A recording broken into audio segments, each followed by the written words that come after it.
Je vais vous faire une confession. En réunion à l'AG des pasteurs, je leur ai dit, si un fidèle vous dit, fais d'abord, il va faire pour toi, c'est que le fidèle t'a vu comme un voyou. C'est-à-dire, quand le fidèle te regarde, il te compare à tous les pasteurs qui l'ont violé, qui l'ont brigandé, qui l'ont pillé. Il faut toujours les remettre en place. Je ne suis pas ton souffre-douleur. Si un fidèle, j'ai dépensé, c'est moi qui ai construit là-bas. Pourquoi moi je vais payer la dette de quelqu'un qui t'a escroqué? Nous, notre Père nous a enseigné à être intègres. Donc ça, j'ai mis ça. C'est-à-dire, j'ai guindé les pasteurs de la MRI à ça. Ça ne nous impressionne pas. Prophète, prie pour nous d'abord. Tu vas voir, quand on va avoir, on va te donner. Ça n'impressionne pas Dieu. Si vous n'en avez pas, que l'homme de Dieu ne vous a pas demandé, ce n'est pas la peine de mettre ça devant. Il y a des gens qui ont dit, je vais vous rendre un témoignage. Le monsieur n'est plus de ce monde. Maman est là. Maman, il y a un monsieur qui a traité avec les Chinois pour faire venir des bus à l'époque pour la Sotra. Mais il était de la Sotra. Mais le pouvoir a changé de main. Le président Alassane est venu au pouvoir et il a perdu sa place à la Sotra. Mais les Chinois, au départ, ne savaient pas qu'il n'était plus de la Sotra. Et c'est parce qu'il était dans sa bonne position là que les Chinois avaient décidé de lui décaisser ces 200 bus connectés. Donc, c'était plus de 200 bus. C'était plus de 200 bus. Et donc, quand il vient me voir, il me dit, prophète, j'ai des bus. C'est moi qui ai trouvé le marché, sauf que je ne suis plus à mon poste. Mais je veux que les Chinois là me donnent. Donc, depuis, ça fait des années. C'est-à-dire qu'on était en 2016, 2015, non? 2015, donc, la guerre est finie. Il n'est plus au pouvoir, ça fait déjà 5 ans. Et donc, les Chinois savent qu'il n'est plus là-bas. Il ne peut pas signer les derniers trucs. Mais il dit qu'il veut quand même avoir ce marché. Et que lui, ça fait des années qu'il prie pour ça. Il est parti partout. Partout. Il dit, je suis chrétien, mais même des amis m'ont proposé d'aller voir des gens, des islamiques. J'étais obligé de partir là-bas. Parce que je ne voulais pas rater ça. Mais j'ai raté. Donc je me confesse même. Mais prophète, je sais que vous pouvez m'aider. Je lui ai dit, mais oui, Dieu peut faire. Et prophète, si Dieu fait seulement, moi je vais enlever des dents.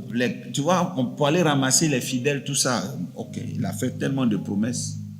Nous étions là. Je crois qu'il a fait ça devant tout le monde. Même les papas voyous étaient là. On a tous acclamé, nous étions contents. Son affaire était trop bloquée. Puis on a prié par la grâce de Dieu. Ils ont débloqué quoi? Les 200 bus. Ils ont même fait venir des mécaniciens chinois pour faire les derniers boulonner, les dernières pièces, tout ça. Et puis ils ont déposé un peu d'argent dessus. D'accord. Un dimanche, il est arrivé. Non, est-ce qu'on ne priait pas les dimanches, non? C'était un samedi. C'était quoi? Un mercredi? C'était mercredi et samedi. Donc, il est venu le samedi, c'était ça. Donc, le samedi, il est venu. Il dit qu'il est venu rendre témoignage. Moi, on m'a appelé déjà pour me dire que les cas sont là, tout est là, tout est tout. Quand il est venu, si un homme abandonne son enfant, son nom, moi, l'Éternel, je ne t'oublierai jamais. Quand il a fini de chanter, il y avait dans un sachet bleu une chemise sahérienne de ce que les papas de Sotra portent là. Il y avait une chemise dedans. Avec quoi encore? Il m'a donné une chemise en tout cas.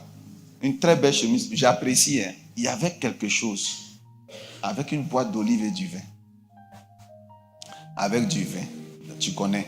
Donc il m'a donné avec du vin et une chemise sahérienne. À l'époque, j'avais peut-être 35 ans, 36 ans comme ça. Donc je suis jeune. Il m'a donné une chemise sahérienne. Amen. C'est un cadeau. Bon, on attend la suite du témoignage. Le problème, c'est qu'il ne pourra pas me faire l'offrande, mais il nous le dit de façon subtile. Il dit, Dieu lui a mis à cœur de bâtir l'école du dimanche. Et donc, il m'a donné la chemise. Tout le peuple de Dieu, nous sommes en attente de la suite. La nouvelle qu'on est là, comme les résultats de bac, là. On est là, notre cœur bat. Parce qu'il doit dire, nous on a quoi dedans, l'église a quoi dedans. Donc, maman, il dit ça. Quand il a fini de donner la chemise sahérienne, il nous annonce officiellement qu'il est d'une église. Et qu'à l'heure là où je lui parle, il a fini de crépir l'école du dimanche. Qu'ils sont maintenant, il a fait plusieurs classes de l'école du dimanche et qu'ils sont sur le point de mettre la toiture.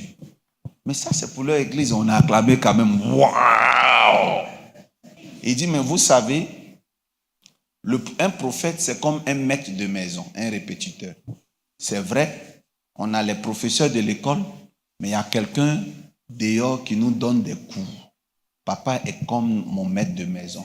Grâce à lui, il m'a aidé. Je crois qu'il pensait que c'était un compliment qu'il faisait. Et puis, il a fait le don officiel de la chemise aérienne avec une boîte d'olives, un vin. Il m'a donné une boîte d'olives avec une chemise aérienne. Nous sommes en train de chercher à nous souvenir de et puis, il m'a donné un porte-clés à l'effigie. Mais le porte-clés a failli me faire croire que c'était clé de voiture, mais c'était un porte-clés, mais c'était à l'intérieur. Donc, c'est tout ce qu'il est venu donner. Et puis, il est allé doucement, je crois, mettre 10 000 francs dans le panier pour rendre le témoignage du déblocage de plus de 200 bus. Bon, vous-même, quand vous voyez quelqu'un qui a près de 23 ans de ministère, vous pouvez venir lui dire, papa, fais seulement. Quand Dieu va faire, je vais faire. Vous pouvez me convaincre avec ça? Vous pouvez convaincre un Dolski avec ça? Non, ne dites pas ça à un pasteur. Si vous voulez faire quelque chose, dites ça à Dieu directement.